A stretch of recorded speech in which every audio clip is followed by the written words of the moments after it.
Nabahaye mwaramutse abandi mwiriwe kuri uyu munsi wa kabiri igenekerezo rya mbere mu kakaro 2025 eka ndabahe n'ikaze yo gukurikirana amakuru mwateguriwe n'uruganda rwa radio Haguruka Don Dieu mbazo umutima ni wari kuri micro mu buhinga bw'ivyuma hari Robin Felix Irankunda mu nkundire ntangure ndabashikirize ingingo zimwe amakuru ahagazeko.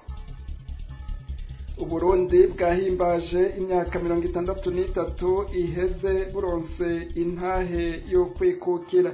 Umukuru w'igihugu Evariste Ndayishimiye yamenyesheje ko uyu munsi ushitse abarundi bari ku murindi ushimishije w'iterambere. Bamwe n'abandi bakavuga ko imvugo nk'iyo ariyo gukindaga abarundi bari mu bukene budagira izina bashizwemo n'intwaro ya CNDD-FDD, bakabasaba kudasamara babandanye urugamba rwo kwibohora. Mu muryango wa Rwagasore yaharaniye intahe y'ukwikukira ku Burundi basaba kutarambirwa nka Rwagasore bagwanye akarenganya. Kuri uyu wa 30 ruheshi 2025 haratowe ikiziga c'umugabo mu Gitaza komine Muhuta mu ntara ya Rumonge.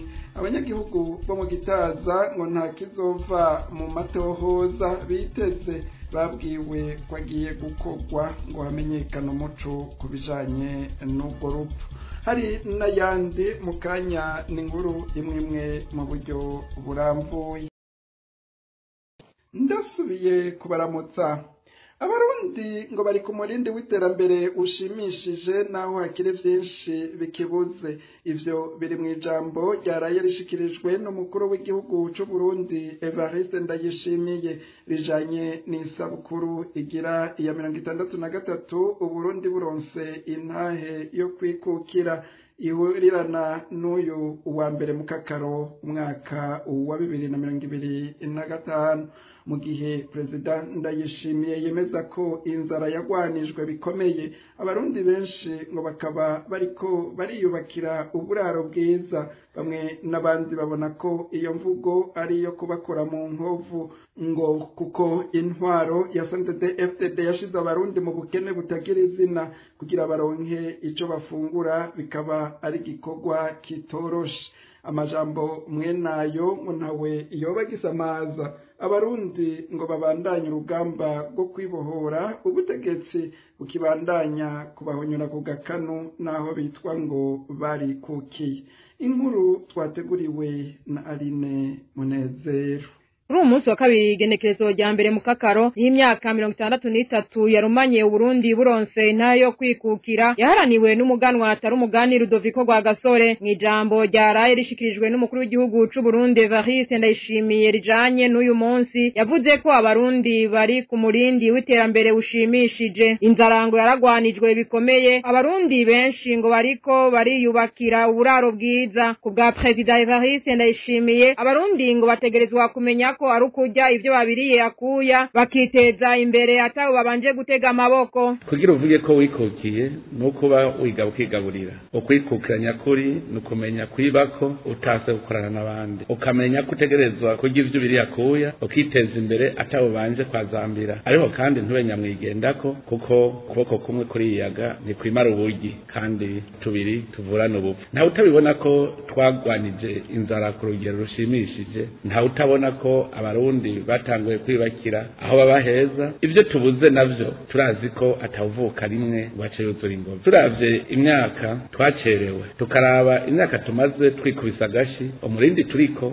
urashimishije, nuko gusa ivyo tubura bikiri byinshi bigatuma twidodomba mbere tukibagira n'ivyo tumaze kuronka. Evariste Ndayishimiye yabandanije asigura ko icari cyaratebeje iterambere ari ukubura indongozi nyazo. Eka ngo haracari n'abarundi bakigomba ko bakava amahanga aribo babereka ivyo bakora bakibagira ko bacukijwe. Umukuru w'igihugu c'u Burundi avuga ko abantu mwe nabo aribo batuma abanyamahanga baguma bagomba kwivanga mu by'Uburundi. Muri je n'iterambere nyene twarabonye aho twari twarahombeye. Ubwa mbere kwari ukubura indongozi zibushitse zo gutunganya no kubungabunga itunga rusange. Icya kabiri kwari kutamenya ko dushoboye kandi dufise vyinshi twokora. Ariyo mpamvu uno mwaka twawise umwaka w'umunyamwete. Naho biruko turacabona indongozi zigira sindabibazwa ziguma ziyicariye gusa ngo zirindiriye intumbero kandi biyita ko ari bo mboneza z'abandi. Turacabona kandi abarundi bakirondera intumbero y'ivyo bakora kuri bakava amahanga nko kumengo ntibaracuka. Abandi nabo nibinebwe bikibona ko bazobaho bateza amaboko abanyamahanga. Abo bose nibaduteza kagaye bigatuma abanyamahanga bama bashaka kwisuka mu vyacu kuko igihengeri uburi gitera ifyisamere. Tumenye ko mu ntwaro ya demokrasi dukwiye kuvavanura nakagatima ko kwama twikwegerako ngo bitabaye uko ndavyifuza byose bishake bimeneye kuko igihugu nitwagitabagura umusuri wo kugisana uzotugora. Mu gihe President Evariste Ndayishimiye yemeza ko inzara yagwanijwe bikomeye, abarundi benshi ngo bakaba bariko bariyubakira uburaro bwiza, bamwe n'abandi babona ko iyo mvugo ari yo kubakora mu nkovu ngo kuko intwaro ya CNDD-FDD yashize abarundi mu bukene butagira izina kugira baronke ico bafungura, bikaba ari igikorwa kitoroshe. Amajambo mwene ayo ngo ntawe yoba agisamaza, abarundi ngo babandanye urugamba rwo kwibohora ubutegetsi bukibandanya bubahonyora ku gakanu naho bitwa ngo barikukiye.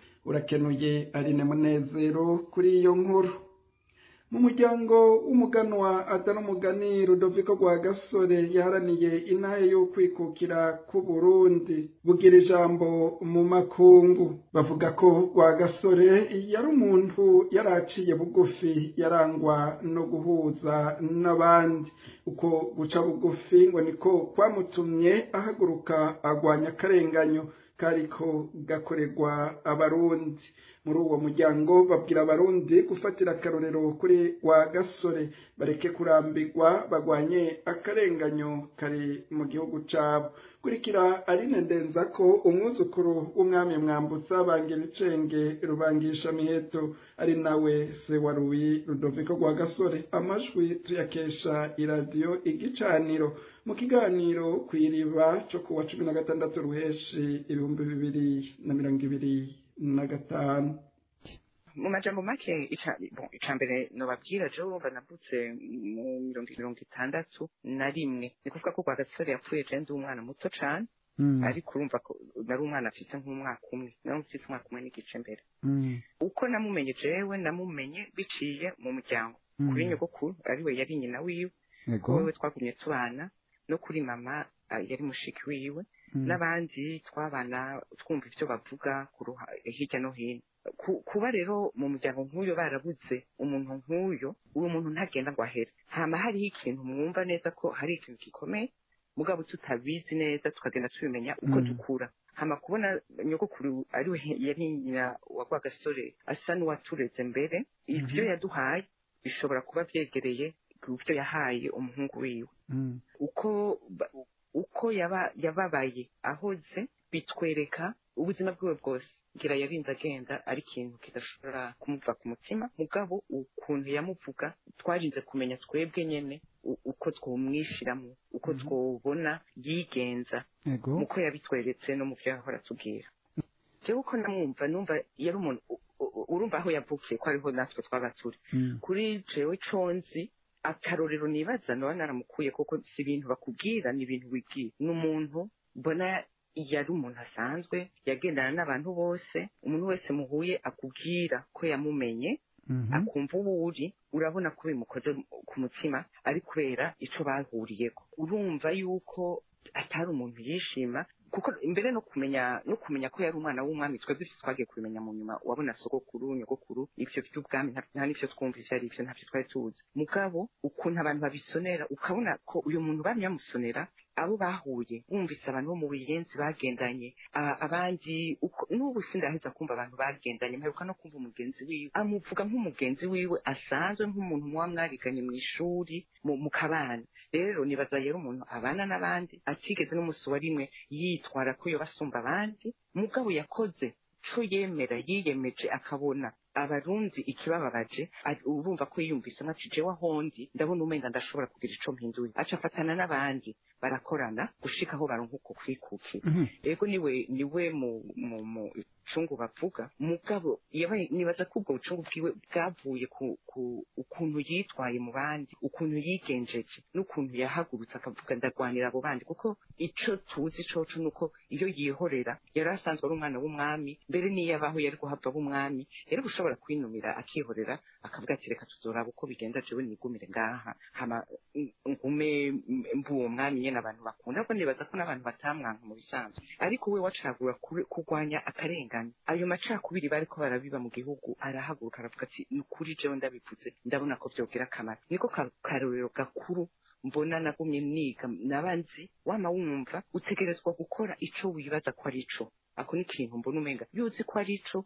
gikore kigwanire urinda ushika iyo urinda gushika iyo ubonye akarenganyo ntuhumirize haguruka niyo yoba ari umuntu mutazi nanyo wowe ku karenganyo kakabona aho uri ukabona urashobora kugira ico umaze haguruka ubigira ntubigire ngo sinibaza ko ntaho nigeze numva bavuga ngo yashaka kuba icungu c'igihugu canke iki ivyo nivyo bagiye kubivuga mu nyuma ivyo yakoze nzi ko yabikoze kuko ari byo yemera ari byo yiyumviriye gusa ni umuntu wumva ko kandi na mama we nuko vyari bimeze na nyogokuru na mama niko bari bameze witonze kora ico utegetswe gukora nturambirwe n'umunsi wa rimwe ntuhebe n'umunsi wa rimwe ukiriho kora ico utegetswe gukora gwanira ico urenda kugwanira kandi nturambirwe Rwagasore Louis yaharaniye inaye yo kwikukira ntiyigeze atwara Burundi yagandaguwe atanu kwezi kumwe kurahera umugambwe wiwe iprona watsinze amatora y'abashinga amateka mu 1961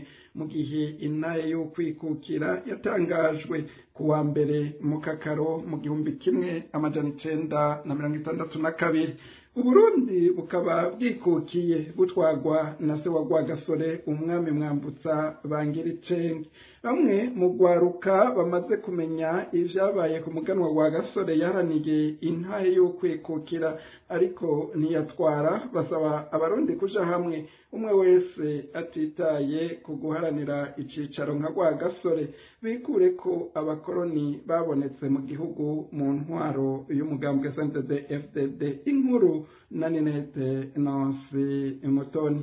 Umuganwa Rudoviko Rwagasore ntiyigeze atwara Burundi kuwa 18 Nyakanga mu 1961 umugambwe wiwe iprona wasaba ukwikukira watsinze amatora y'abashinga amateka muri ico kiringo Uburundi bwatwagwa n'ababirigi uwatwara Burundi yari Jean Paul Haruwa inama nshinga amateka icahitamo Rwagasore imugira umushikirangoma wa mbere ariko aho hose Uburundi bukaba butari bwikukire leta ya Rwagasore ntiyari kuvugana n'ababirigi be na ONI ingene Uburundi buca bwikukira ariko Rwagasore yaciye agandagurwa atanu kwezi guheze atsinze amatora yapfuye Uburundi bugitwagwa na Jean Paul Haruwa ijambo ry'umunsi wo kwikukira ryavuzwe n'umuganwa Andre Muhigwa yaciye aba umushikirangoma wa mbere inyuma y'igandagurwa rya Rwagasore atowe n'inama nshinga amateka leta irongowe na Muhigwa niyo yaciye iganira n'ababirigi be na ONI ingene Uburundi bwikukira muri Nzero mu 1962 Jean Paul Haruwa niho yasubiye iwabo kuwa mbere mu Kakaro mu 1962 isaha 6 z'ijoro Uburundi burikukira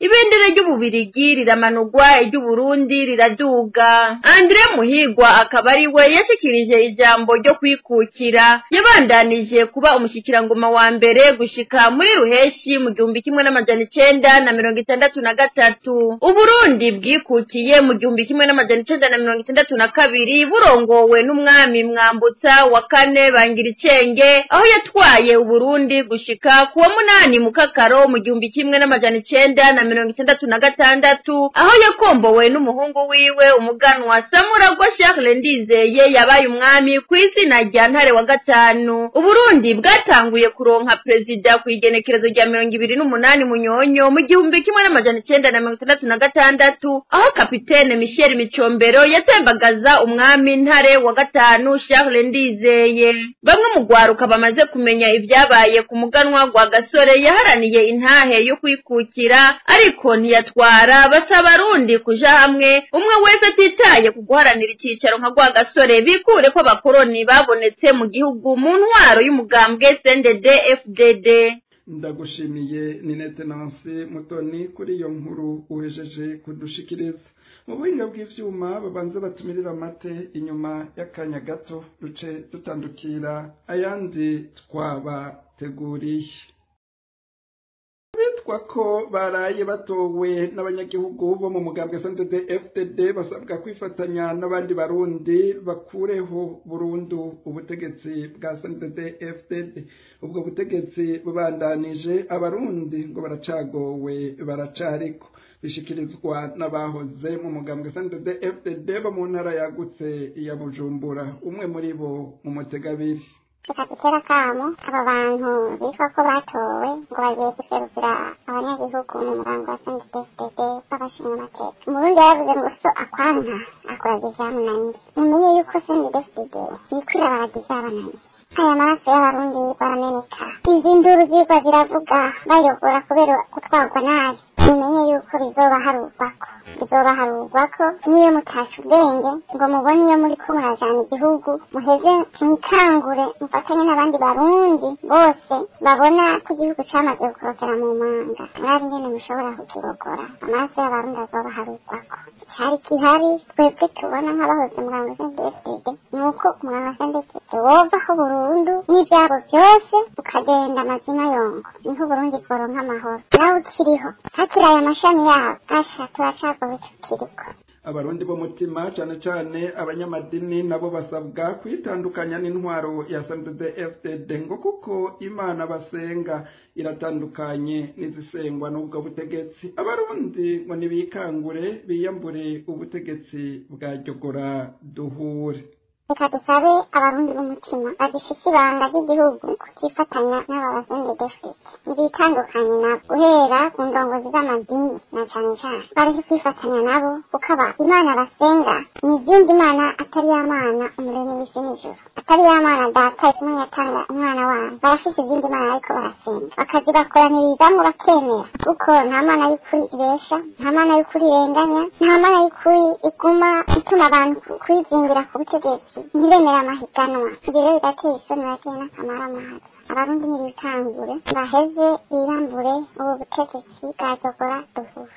N'uwo ni umwe mu bahoze mu mugambwe CNDD FDD bo mu ntara yagutse ya Bujumbura. Ikiziga c'umuntu w'umugabo caraye gitowe mu gitondo cyo kuri uyu wa 30 Ruheshi 2025 ku nkengera z'ikiyaga Tanganyika kumweha wo mu Gitaza komine Muhuta mu ntara ya Rumonge nk'igihe c'isaha 12. Uwo mugabo yatowe ikiziga akaba yavuye amenyekana ku mazina ya Remy Ntiruvahirya. Yari afise imyaka 35, yavuka mu gacimbiri Kirombwe umutumba Gitaza muri komine Muhuta mu ntara ya Rumonge nyene. Ababonye ubwa nyuma Remy Ntiruvahirya bamubonye ku mugoroba wo ku munsi wa gatandatu ku nkengera z'ikiyaga Tanganyika. Abiboneye ikiziga nabo bo ngaho mu Gitaza bamenyesha ko caboneka ko ibimenyetso bituma umuntu kwiyumvira ko atahitanywe n'ugwakarago bagakeka ko yapfuye yishwe. Gushika ubu naho icahitanye vy'ukuri uwo mugabo kitaramenyekana. Mu gipolisi bavuga ko nyakwigendera ashobora kuba yarafise ikibazo co mu mutwe. Ayo makuru akaba yiyamirizwa n'abo mu muryango wa nyakwigendera. Abajejwe intwaro bari kumwe nabo mu muryango wa nyakwigendera inyuma y'umutaga uwa 30 Ruheshi 2025 baciye bamuhambana iteka. Amatohoza bikavugwa ko yaciye atangura kugira yerekane umuco ko vyatumye Remy Ntiruvahirya apfa. Bamwe mu banyagihugu mu Gitaza twavuganye ariko batashimye kuduha amajwi bavuga ko atakizova mu matohoza biteze ngo kuko hari n'ayandi matohoza ku mfu bene izo yama yavuzwe ngo ariko atakiyavamwo cigera gitangazwa abarundi bose ngo bakimenye, n'ibitangajwe ngo vyama ari amarementanya, bagasaba abarundi bose kumva ko atabutungane nyakuri bafise, baheze babuharanire mu gushiraho ubutegetsi bushira imbere ubutungane kuri bose. Ndabakengurukiye mwebwe mwese mwari muduteza abiri kuri uyu munsi wa kabiri genekerezo rya mbere mu kakaro 2025. Amakuru mwateguriwe ni hano agaruke. Ndasubiye gushimira bitanze ngo aboneke, ngashimira n'uwatumye amajwi ashobora kubashikira. Imana ibandanye kubazigama, ndabike banuye ibishatse naho mu makuru yacu y'ejo.